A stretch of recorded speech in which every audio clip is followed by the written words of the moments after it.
All right. Hello again, adventurers, and welcome to another exciting to the daily vlog. This is daily vlog number 152. Today, we need to talk about magic. So, a while ago, uh, I mentioned that I wanted to talk about effectively like class design as it relates to game design, and kind of going over uh, the problems a game designer can kind of come up against when designing certain classes. And the first one we talked about was the fighter, because it's the kind of default class in literally every tabletop RPG that exists. You will always have a fighter type character. Doesn't matter if it's high magic, low magic, no magic, futuristic,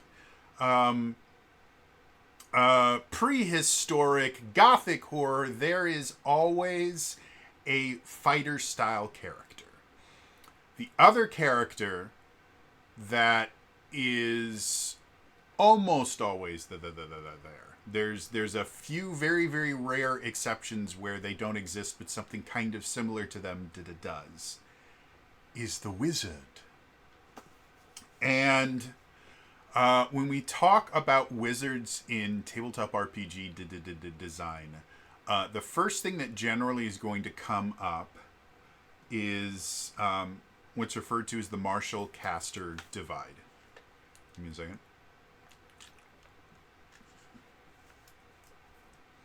I have mentioned the Marshall Caster divide before. Effectively, it is this. Martial characters, that is, characters whose primary combat abilities tend to come from weapons and attacks and things like that, will tend to grow on a linear scale. Every level they increase, their power increases about the same. Boom, boom, boom, boom. That creates a linear graph. Y equals X. Casters tend to grow in an exponential factor. And what that means is level 1, they'll go level 1, they'll go, then level 2, they'll go, level 3, they'll go, level 4, they'll go, and then every level after that, it goes, shoom. An exponential graph is actually very easy to notice, because a linear graph just is a straight line. An exponential graph is a curve, and it's a curve that starts off very low and then gets very high very quickly. And so what happens is low-level wizards are really worthless, and high-level wizards can solo the game. They don't need a party. If you ever get to a campaign where you have a single-classed level 20 wizard, you will feel like you are like a minor NPC in their story. So the reason behind that is partially due to what it is that a wizard is attempting to emulate in kind of class design and kind of what I call the class fantasy. Basically, when you choose a class, you have kind of a fantasy that's sold to you about that class. You know, fighter, you get to go into battle and fight hundreds of people with your really cool sword. You look real badass. Wizards, you literally control the elements, call down fire and ice storms, literally bring down stars from the heavens to destroy your foes. And I think the interesting thing about the wizard class fantasy is when you look at the inspiration for Dungeons and Dragons and tabletop RPGs as a whole, that fantasy doesn't really exist. If we go way back in the history of D&D, the conversation started between Gary Gygax and the other person that I can never remember their name, but they also helped create D&D, and I feel really bad because I always forget their name, and then you guys put it in the comments, and then I'll remember it for about an hour, and then my brain will go, we don't need that information, and throw it into one of the bottomless pits of memory holes that I have. So anyway, there's another person that built it too. They were playing a miniatures combat game called Chainmail. And in that, you have these little armies, these medieval armies, and they kind of postulated the idea of, well, what if instead of controlling armies, we only controlled like a single character? And instead of being, based in fact and history, what if they were based on something like Lord of the Rings? Lord of the Rings was a massive, massive, massive inspiration for the original Dungeons & Dragons. So much so that later printings of Dungeons & Dragons actually had to change the names of certain things because they actually used copywritten ideas from Lord of the Rings. Trents had to be changed to Trients. Balrogs had to be changed to Balors. And probably the most famous one, Hobbits, turned into Halflings. That's where we get Halflings from, is because they were originally called Hobbits, and Hobbits are owned by the Tolkien estate. Yeah.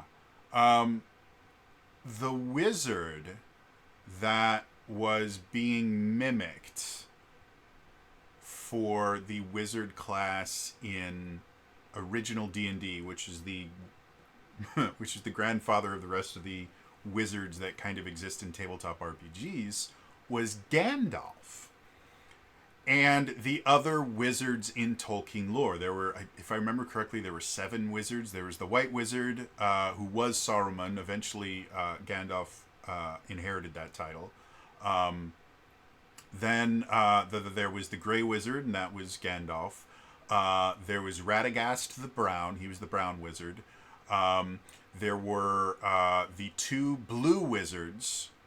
And then there was a Red Wizard, and I want to say there was one more, but I can't actually remember it. So there might have only been 6 wizards. But they each had kind of different focuses and things like that. And for the most part, magic in Tolkien's world is very kind of soft. Gandalf never threw a fireball. He didn't conjure ice knives or call down rains of fire or anything like that. The magic that he had was much more kind of inspirational. He was able to do miraculous things, like he had his fireworks, which is effectively he would create these things with magic that could not only act like fireworks, but could actually act like living fireworks. They could create really, really amazing situations and things like that. That was one of the things Gandalf was known for in the Shire. But as far as in combat, most of the time when Gandalf was fighting, he was using a sword and a staff. And a lot of times the most quote-unquote magical thing he would do would be he would make light erupt from his staff. It was actually a really, really important part of the Battle of Helm's Deep. Because Gandalf specifically says to Aragorn on the morning of, I think it was like on the morning of the 3rd day or something like that. Something akin to that. He says, look to the east, look for my coming. And that's literally what happens, because Gandalf goes out and he gets the Riders of Rohan to come and save all the people at Helm's Deep, because the Riders had been kind of banished by Wormtail and the corrupted king. And so he comes in and he has, to understand, the Riders of Rohan were not just like really cool dudes with horses. They were the finest mounted combatants in the world. And they were so powerful that they single-handedly kept their country from being overtaken. And so Gandalf shows up there, and as they're running in, obviously there's this massive army of orcs and Uruk-hai that are there. And just because you have some really, really awesome horsemen does not mean you're going to be able to defeat like 50 to 100 to 1 odds. So as they're riding down, Gandalf in the front, he raises his staff, and this huge blinding light is erupted from it that ends up blinding the orcs from the charge. So the orcs can't prepare for the charge. And here's some fun fact about military tactics in medieval times when mounted cavalry was a huge, huge thing.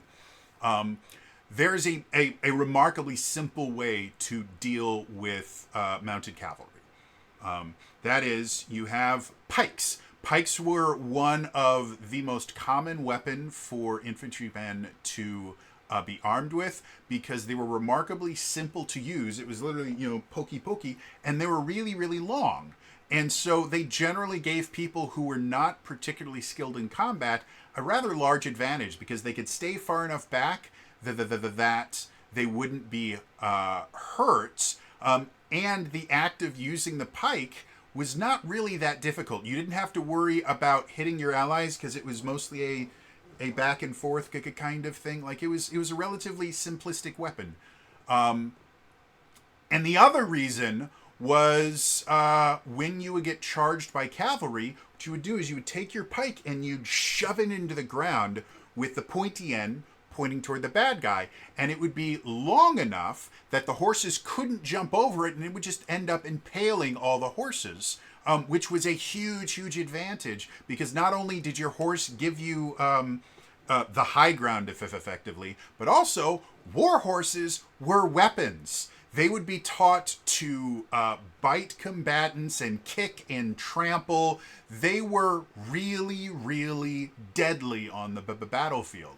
So the fact that the orcs couldn't prep for this charge by getting ready with their pikes and everything because they literally couldn't see anything, they couldn't prepare for the charge at all, was massive. And that was kind of the ultimate thing that the wizard did, was he made a really bright light. But it won the battle. And when you see other bits of combat throughout the book, in the Fellowship of the Ring movie, there is a kind of wizard battle between Saruman and Gandalf that, if I remember correctly, is not in the books, or at least it's not described that way. I think Tolkien kind of glosses over it. It's like it was a mighty magical battle where they both unleashed their. I think that's what it said, but. Movies are visual, and so what they basically did was they used the force on each other. You watch them just kind of swing their staffs at nothing, and then the other person would be thrown back, and so they basically just telekinetically battled each other. And that really is the height of magic that would have been inspiring the wizard. Well, it's kind of boring.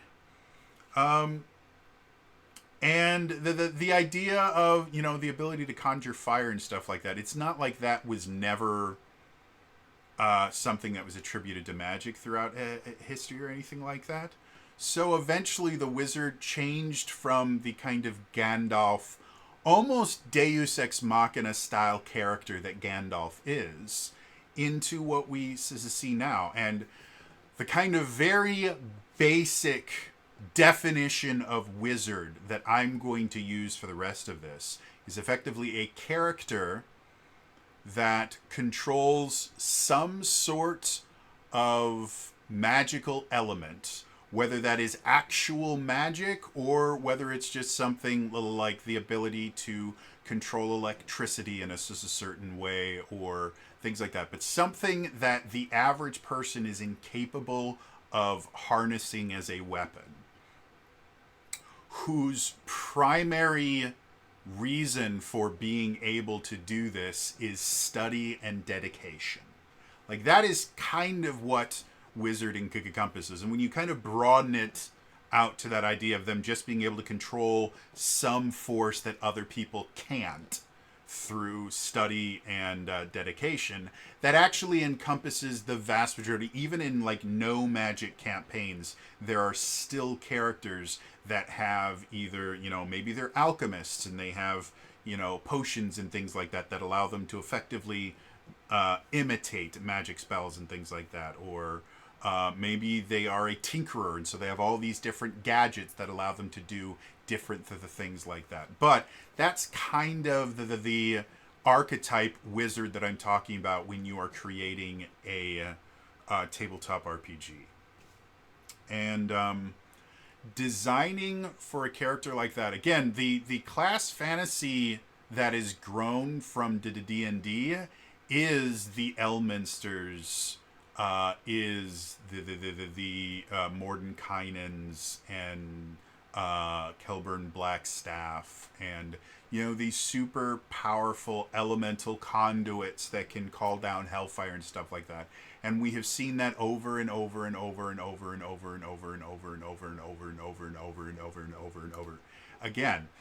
Wow, that actually hurt. My brain is not working today. So I find it kind of interesting that while the fighter is based on kind of a lot of classic tropes of this character that just kind of wanders into combat and is able to do amazing, wonderful things. Gimli from The Lord of the Rings fits the fighter archetype to a nose. They're able to wander into a group of enemies and come out unscathed. Aragorn has some of those aspects as well, where they were able to just kind of wander into combat and do that and kind of command their troops and everything like that. Like Aragorn very easily could have been a fighter archetype rather than a ranger, which we'll talk about the difference in those in a different video. But the wizard archetype, people really aren't trying to be Gandalf in D&D or any tabletop RPG, because Gandalf is technically not a player character. If we were to treat the Fellowship of the Ring as a D&D campaign, which there are a lot of parallels there, I would not consider Gandalf to be a player character. I believe Gandalf is a DMPC. There are a lot of situations where Gandalf just gets to do things that no one else in the campaign can do. Gandalf dies and comes back. Gandalf always knows more than everybody else. He's a DMPC. And so players don't want to play a DMPC. They want to play a player character. And so the class fantasy for the wizard basically evolved out of how people played wizards in D&D and then other tabletop RPGs as they got more and more advanced. If you guys can come up with a really, really good example of like a classic wizard that predates, like the wizards that we think about when we talk about D&D, that predates D&D, which is again around, I think it's 74, 75. So have to be pre-1970s literature that you have this character that, can cast fireballs and shoot lightning bolts and stuff like that. Let me know in the comments down below, because it's very possible that is just a gap in my knowledge base. But my understanding is Gygax was not really inspired by a particular character he was trying to emulate. He started off by kind of emulating Gandalf, realized that would make a very boring character, and then started adding in other aspects of magic that have existed in folklore. And it eventually turned into these really cool, but extremely powerful characters. And the problem with designing for a wizard is the fact that magic in and of itself is game breaking. By definition, magic is game breaking because magic is effectively something that shouldn't be able to happen normally. Who was it? Was it Arthur C. Clarke? Some famous science fiction writer wrote or said once, any sufficiently advanced technology would be would effectively look like magic. He had a much better word. My brain's not working for that.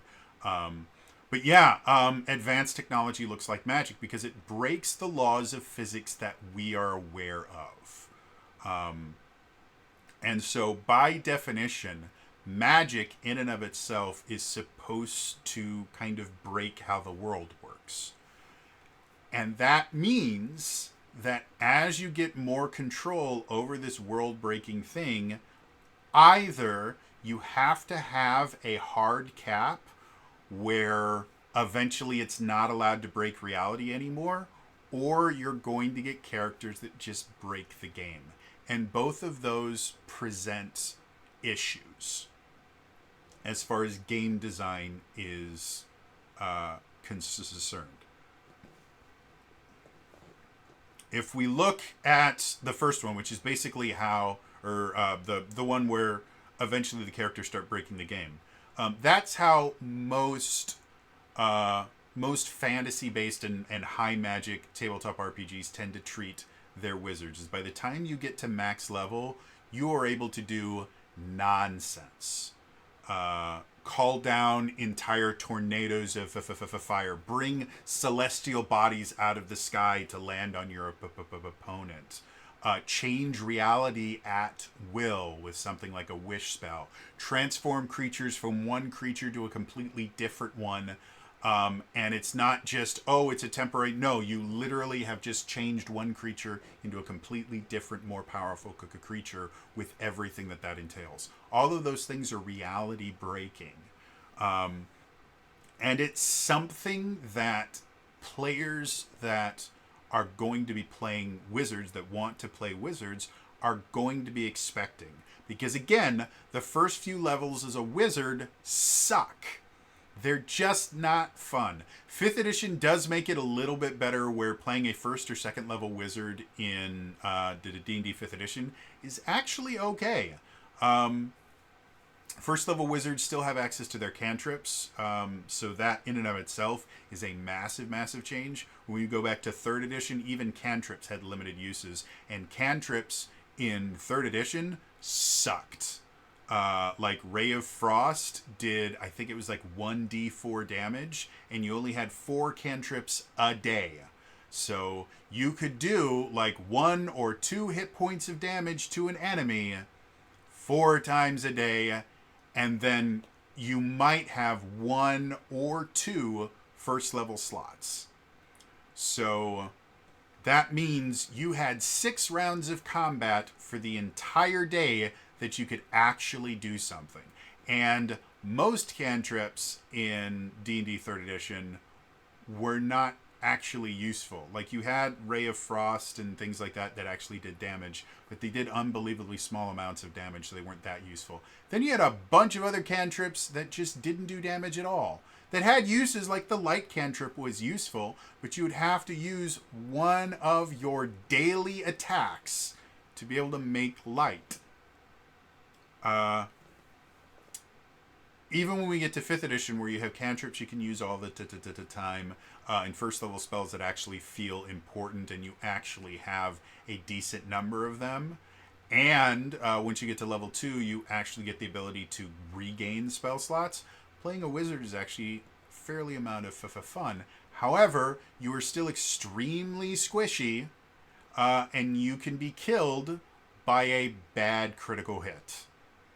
So low-level wizards, they feel like they're kind of paying their their penance, when the rest of the characters are doing really, really cool stuff, and they're just kind of slowly inking along until they hit level 5 and they start casting Fireball, which feels really good, but you only have like 2 or 3 castings of it.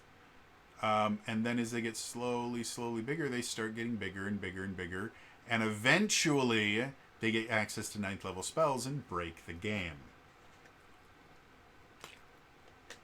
So players that want to pick a wizard are picking it because effectively they're playing the long game. They know that their low level stuff is not going to be fun. But if they can stick it out through those first like 5 or 6 levels, they are going to be the most powerful person on their team, and they know that, and that's what they count on, and that's what they want. And so that's that design philosophy of, okay, we just accept that they're going to break the game. The other design philosophy is you find a way to create a hard limit on magical ability. And off the top of my head, I can't really think of a particular tabletop RPG that has used this particular method. Um, there are worlds of fiction that have that kind of thing. Like a really good example, in Stargate, there's a race of people that they eventually call the Ancients, and they learn to ascend to a higher plane of existence. But they're still able to interact with the lower planes, and effectively, they have near godlike powers. They can create and manipulate energy. They are space wizards. And so they create a hard limit to power by basically stating that the ancients have decided that they aren't allowed to interfere in the lower planes. And so when an ancient starts to step out of line, the other ancients come in and take all their power away. It's happened to Daniel. It happened to Omodesala. So from a narrative standpoint, that is a way to put an upper limit on an extremely powerful character whose main feature is the idea that, well, I'm allowed to break reality because that's what I've devoted my life to. You create some kind of hard limit. Like in this case, the other people that are super, super powerful basically say, no, we're not going to let you break reality. We kind of like reality the way it is. And physically prevent them from doing anything like that. Like I said, I'm not aware off the top of my head of a tabletop RPG that has done that to try to kind of rein in the unimaginable power of wizards in general. What tends to happen a little bit more commonly is they basically make it so that being a high-level wizard just isn't something that happens often. And the few that do learn very quickly that if they do too many bad things, really bad things happen. And so they tend to constrain their own power. Characters like Elminster, Kelburn, the Blackstaff of Waterdeep, they've kind of learned that. And the way that they've learned that they can't do anything that they want is things like what happened to the Netherese Empire. Basically, an entire empire built on the backs of magic users that decided that they wanted to kind of take over the world, and one of them decided they wanted to supplant the goddess of magic. And so they cast this immaculate, amazing spell that as soon as the god of magic realized what was going on, went, nope. And their entire society ceased to exist in a moment. They broke reality and destroyed themselves in the process. So that is a slightly more common limitation lore-wise as to why you don't have wizards going around just instantly rewriting reality over and over and over again, is that they keep themselves in check. However, that doesn't apply to player characters. And again, that's why we have one of the reasons why we have the martial caster divide is that fact that, well, yes, Elminster doesn't use magic to solve all of his problems. It's because Elminster's made that decision himself.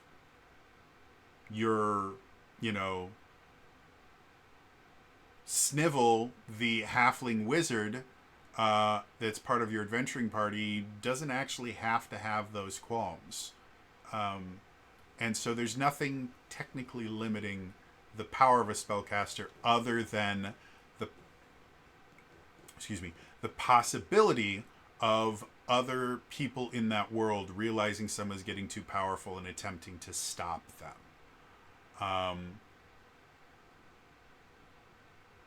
So yeah, that's that's the first big hurdle that you have to deal with when you're designing for a wizard. Is you have to figure out, okay, well, this is a character that's designed effectively to break the game.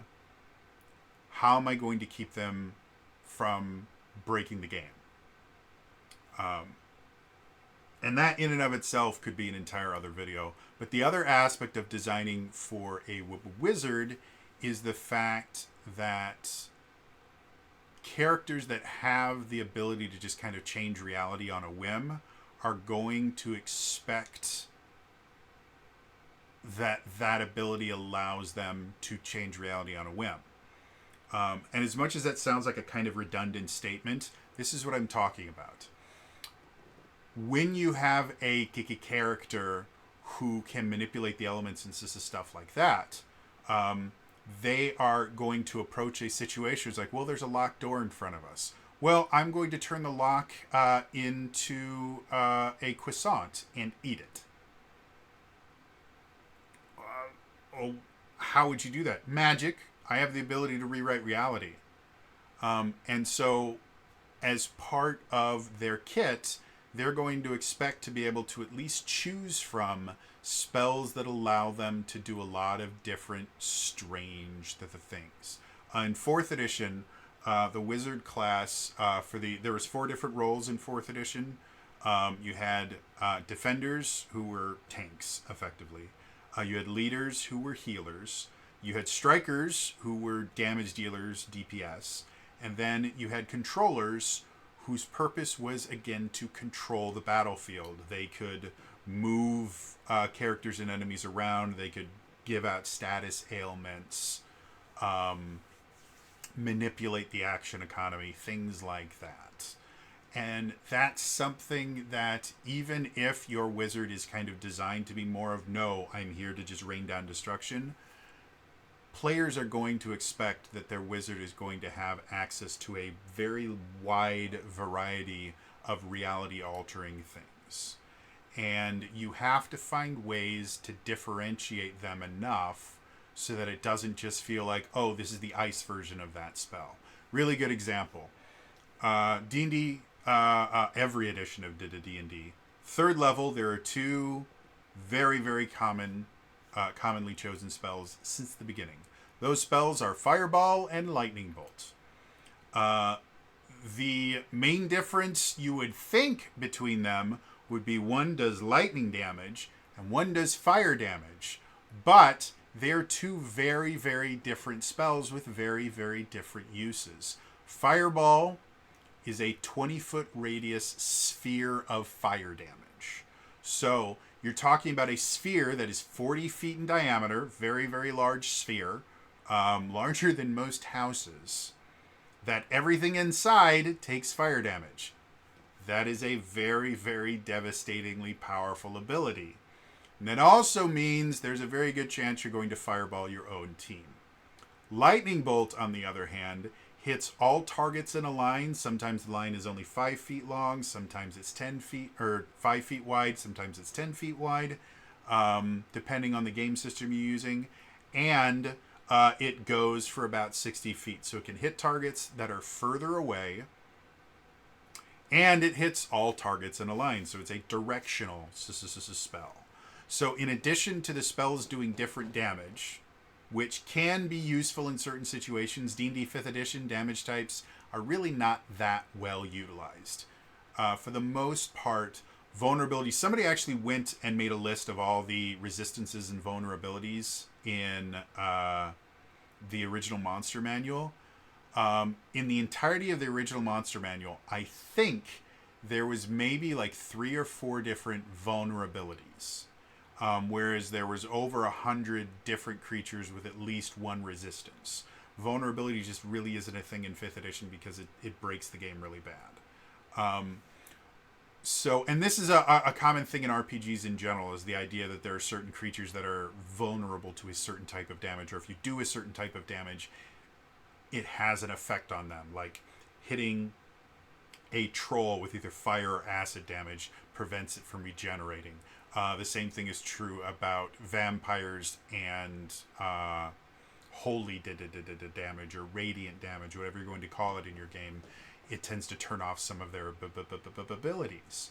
So aside from that, which can still be useful in a lot of different situations, there's mechanical differences on how the spells work. One is a large area of effect, another is a line, and there are going to be situations where the line is significantly more useful than the area of effect. If you're in a very, very small room where the diameter of the room is less than 40 feet, that means for the most part, wherever you throw your fireball, you're going to be hitting someone in your party.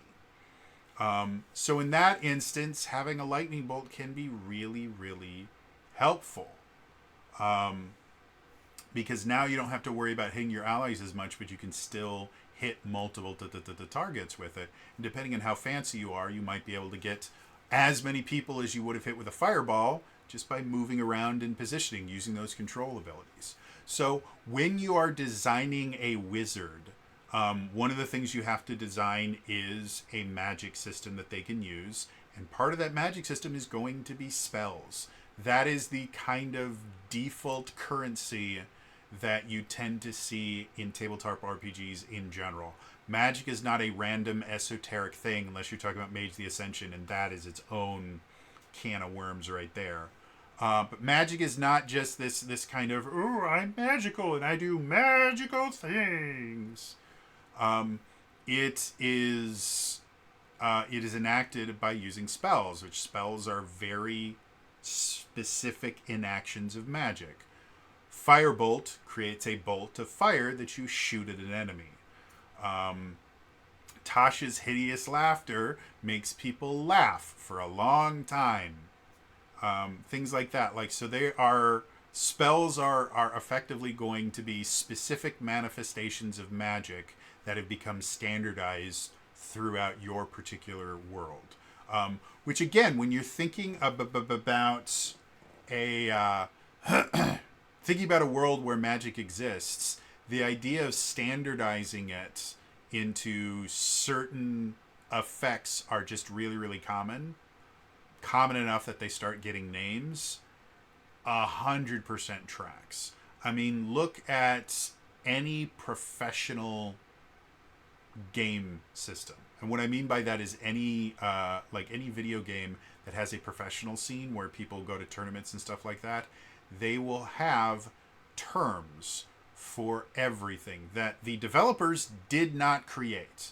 Like in League of Legends, junglers was not a term that Riot created. It was created by the players to describe a player that instead of being in one of the three lanes and going toe-to-toe with another champion, they go into the middle section called the jungle and kill off random creatures to gain their levels, and then eventually will show up, because the real way you win in League of Legends is to kill the enemy players.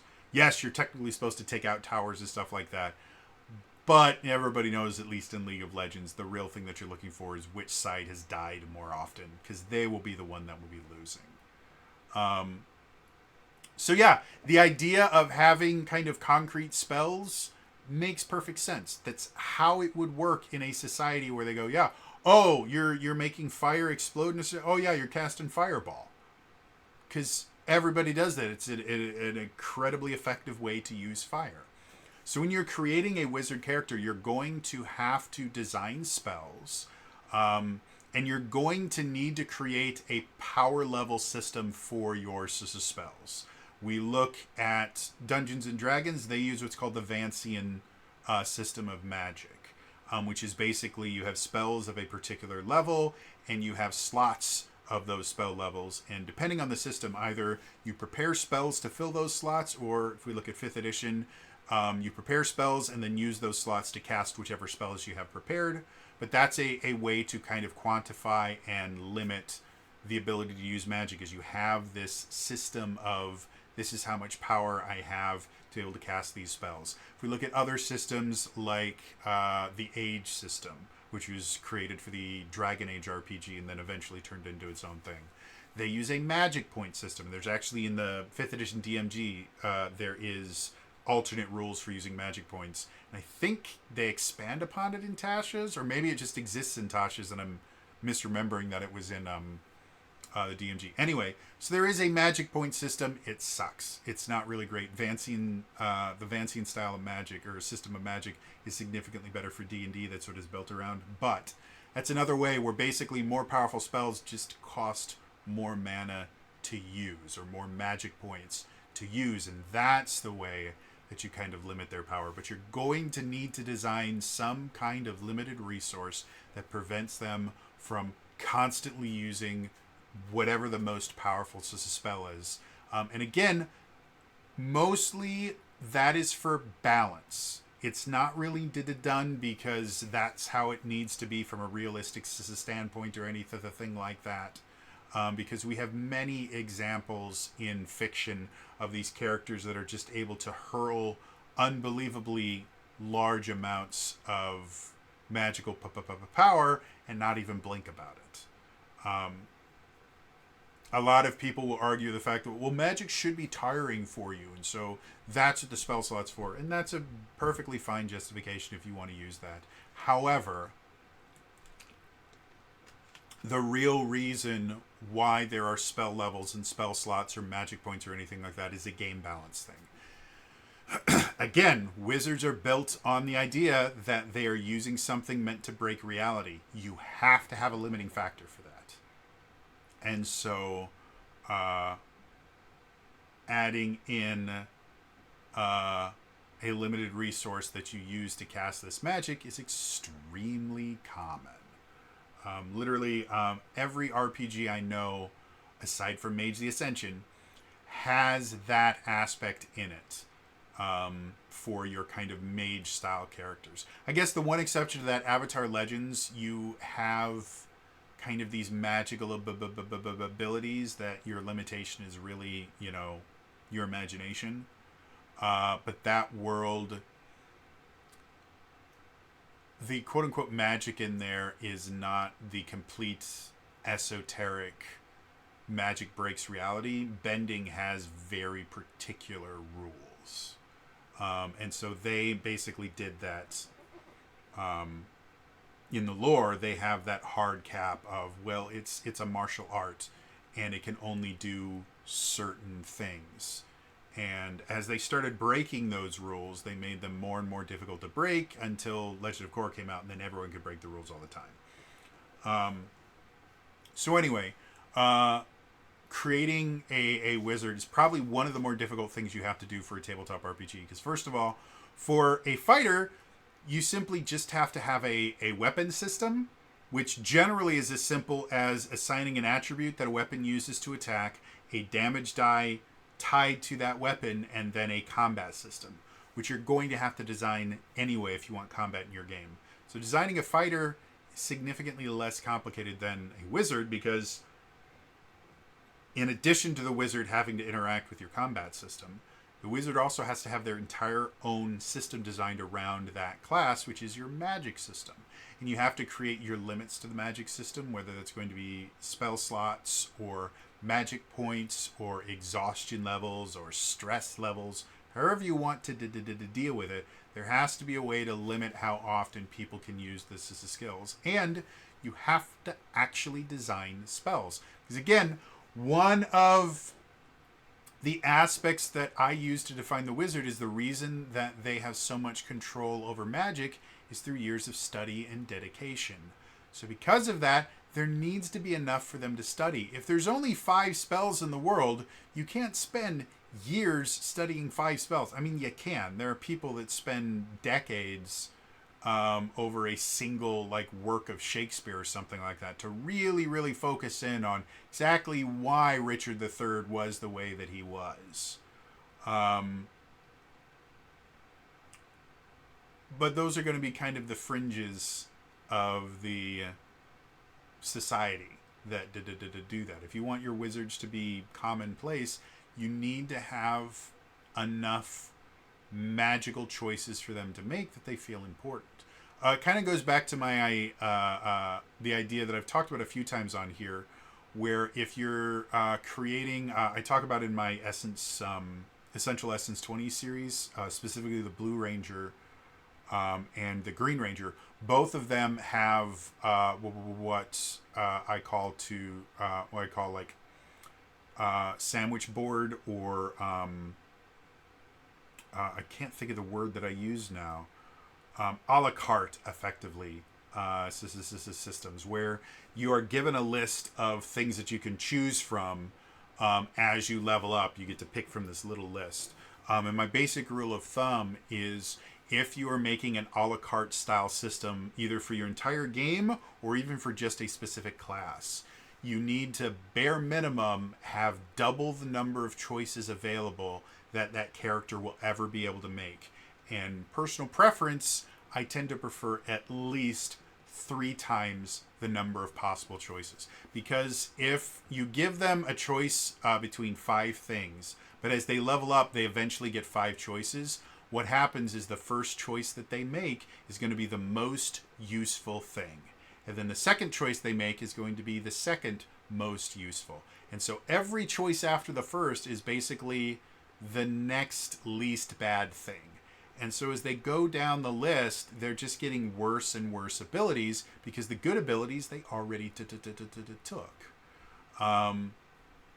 So when we're talking about class design for wizards, if you're going to create a spell system, you need to create a large enough number of spells to where the wizard feels like they're making meaningful choices. And going back to an earlier point, that doesn't mean that, okay, well, we have Firebolt and Ice Bolt and Lightning Bolt and Light Bolt and Dark Bolt and Poison Bolt and Acid Bolt and Rock Bolt, where it's basically the same spell over and over and over again, and it just does different damage. That doesn't feel like a good choice unless there is a benefit to doing one damage type over another. And if the only benefit is, well, some people are resistant to this damage type, or some people are vulnerable to this damage type, it's just not a fun decision. Going back to Essence 20, every damage type in Essence 20 actually has an alternate damage effect associated with it. Things like sonic damage can actually target a different defense than other damage types. And that can be a really, really useful thing. If you're fighting a target that is really high toughness and really high evasion, you might want to try targeting their willpower, because it's just not going to be possible for your character to hit their toughness or their evasion. So if that's the route that you want to go, where you're just going to go, well, I'm just going to have different elemental versions of the same spell over and over again, that will give them plenty of choices, then you need to give them a reason why they want to choose a different element for the same thing. Otherwise, again, you're going to run into this problem of wizard players that don't really feel like they're wizards. Oh, I can do the same thing in 7 different colors. Hooray! So when you're creating your spell system, first of all, you need to give a pretty large amount of choices. And second of all, they need to be meaningful choices. In addition to changing damage types, make them affect different targets, make them inflict different status types, make them do different things, so that that controller aspect, while it's not nearly as prevalent in 5th edition Dungeons & Dragons as it was in 4th edition, it's still a really important part of being a wizard. That idea of, well, I can break reality, inspires characters that are playing wizards to think outside the box and do weird, interesting things. And part of the way that they can do that, and part of the way that you can encourage them to do interesting things and make interesting choices, is to give them spells that have interesting effects. You know? Like, people, I think, tend to undervalue spells like Shape Water or Control Earth or things like that, where they will specifically write into the spell, you can't use this to trap someone, or you can't use this to do damage or something like that.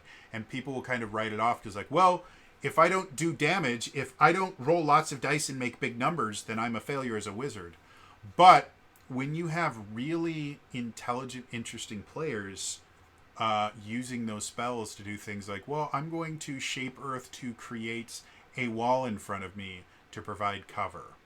Or I am going to shape water to basically create a bridge to the upper level of just water that's there, and I'm going to dive into it and I'm going to swim up to the upper little level because there's no current or anything, it's just water hanging in reality, and so I should be able to swim in it just like any thing else. Or even I'm going to attach this explosive device to something that floats, and then I'm going to make water go up 20 feet so that I can put the floaty thing in it, and because floaty things float in water, it will take this explosive device 20 feet up in the air before it explodes. You know, those are the kind of things that make playing a wizard really, really fun. The ability to use spells in ways that the designers maybe didn't anticipate that they would use. But good designers will design wizard spells and spells in general to have applications beyond the obvious. And you should anticipate your players, because it's kind of the point of playing a tabletop RPG. You should anticipate your players using spells in ways they weren't designed for, because that is in its nature what a wizard does. Again, going back to that definition, they control something that breaks reality, that does things that it shouldn't be able to do. So of course, the character is going to take the things and try to do things that they shouldn't be able to do. It's what the character is based on. So, yeah, I hope that gives you guys some good ideas and maybe inspires some interesting conversations about exactly what is a wizard. Eventually, I'm going to do an episode talking about like either sorcerers or warlocks, and kind of the tropes that are built around them and how they differ from like your classic wizard. Or even when we talk about the cleric or priest character, because they too can control something that breaks reality, but it's done in a very, very different way. So yeah, my question to you guys, first of all, what is your definition of a wizard? Do you like the definition that I gave? Do you think it's too vague or not vague enough that it doesn't encompass enough tabletop RPG archetypes? Let me know in the comments down below. Also, what is your favorite magic system? And that can be like Vancian magic, where you talk about spell slots versus magic points, or it can just be an esoteric thing. Like, I really enjoy how magic works in the Wheel of Time series, or something like that. Or I'm a big fan of the Force, which is space magic. Let me know in the comments down below. Otherwise, again, that is all for me today. I will see you guys in the next time. All right? Bye-bye.